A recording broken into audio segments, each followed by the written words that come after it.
Ayan guys, so paano nyo nga ba malalaman kung sira na yung baterya nyo? So yung indicator na to, ayan, so lalabas yan, ganyan. Titingnan natin, check natin yung voltmeter dito. Kung babagsak siya ng 10 to 11 o 9, doon tayo magpapalit ng battery. Ibig sabihin sira na yung battery natin dito. Ayan, so i-check natin. I-set muna natin siya dun sa dun sa kabila.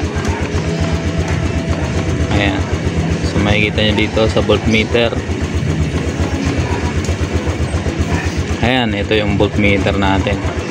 So ito, naka 12 siya. Kailangan 14 siya dapat. Ayan, 12.5. So nagkakarga pa siya, kaya may naka dito, kumakarga pa siya. Pero test natin ulit kung babagsak siya ng 10 o kaya 11 o 9. So doon ang indication na sira na yung ating battery. Tingnan natin.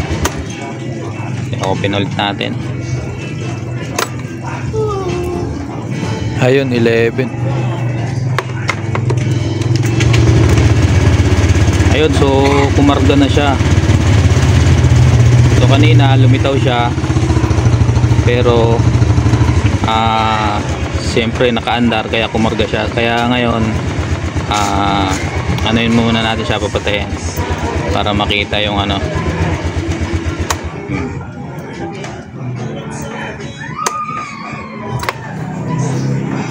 Ayun, so ayaw na niyang bumukas. Eto guys, so second try. So ayaw na natin. So wala, talagang palitin na talaga. Ayan, ayaw niya nang bumukas. Grabe talaga. Pagastos pa tayo.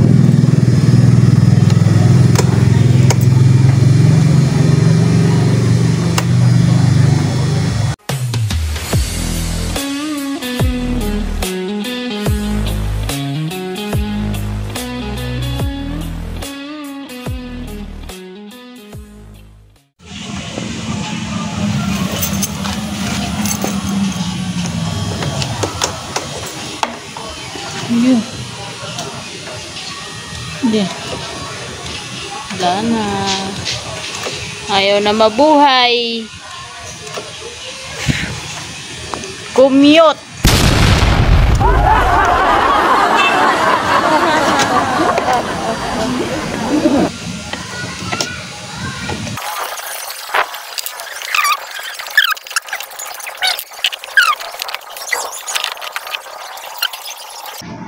Ayaw niya nang gumana, so binaklas natin siya.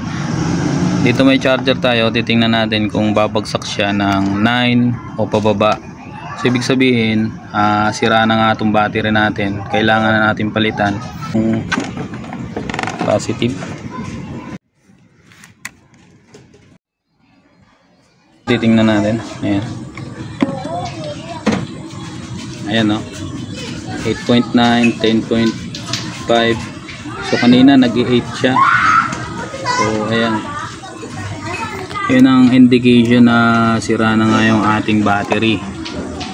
So 9 pababa, tapos bibiglang 10.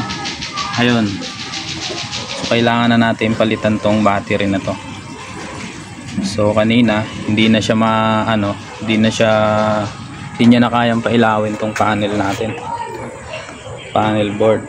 So indication niya dito yung umiilaw na battery. Ibig sabihin may problema na yung battery natin. Tapos yung makikita mo yung voltmeter dito sa baba, pinakita ko sa inyo kanina.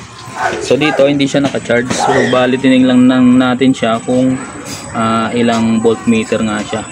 So ayan, 10, napakababa niyan. So hindi niya na kayang magpa-start ng motor. So bumabagsak siya ng 8, bumabagsak ng 9. So ibig sabihin, palitin na nga itong ano natin, battery natin. So ayun.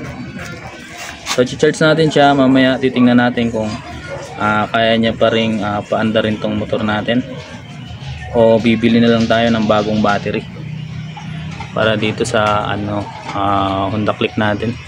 So ayan. So tagal-tagal na charge to.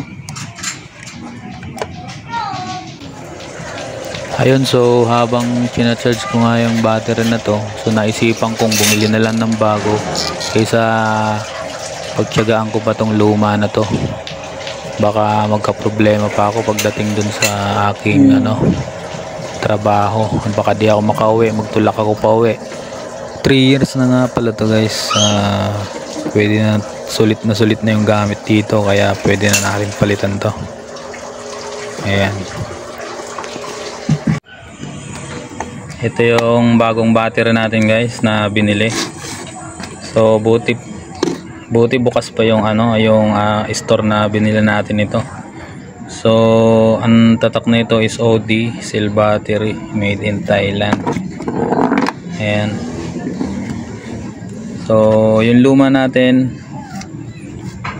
bali naka-charge pa. So yun is wala na talaga yun. Hindi na talaga siya gumagana. So ito yung bago natin guys. Ayan. Ayan. May tornilyo na siyang kasama. Ayan. So ito try natin to kung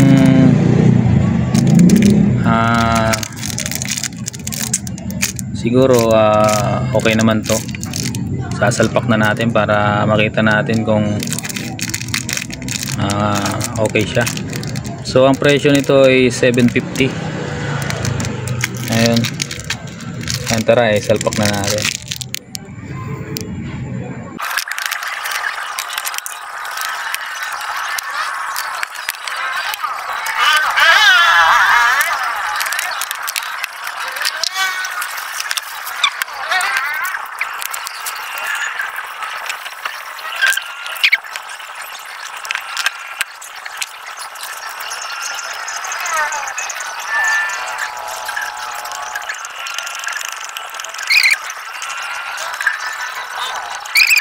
So ayan, nakakabit na natin.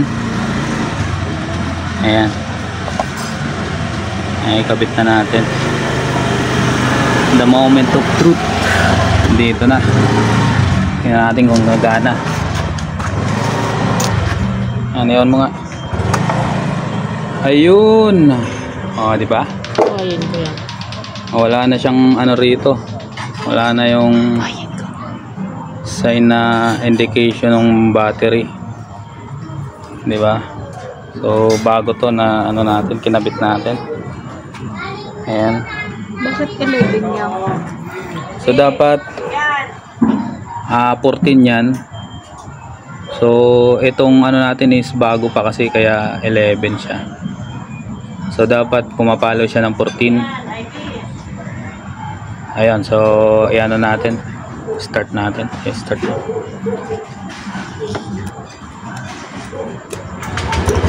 Ayun. Ayun kumakarga na siya. Ayun. So dapat 14 siya, magpo-14. So dapat hindi siya bumabagsak ng biglang bagsak ng 8, 9, 10 kasi wala na siya, hindi niya na kayang pagganahin yan.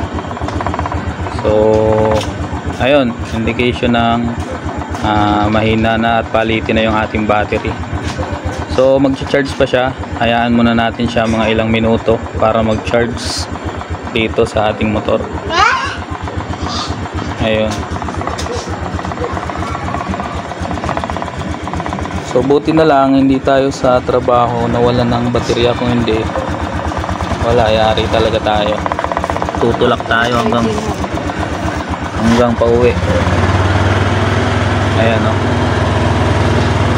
14 na. Ayan, 14. Ayan, dapat pumalo siya ng 14. Ayan Ayan.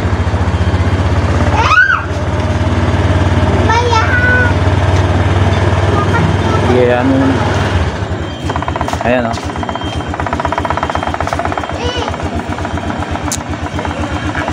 Ayun. So, yung isa is naka-charge pa. Ilaw na o lahat. Kanina Ayun. ito lang napabuhay oh. Yung ilaw dito. Dito hindi nabuhay. Sira na ata. Ayan, okay na.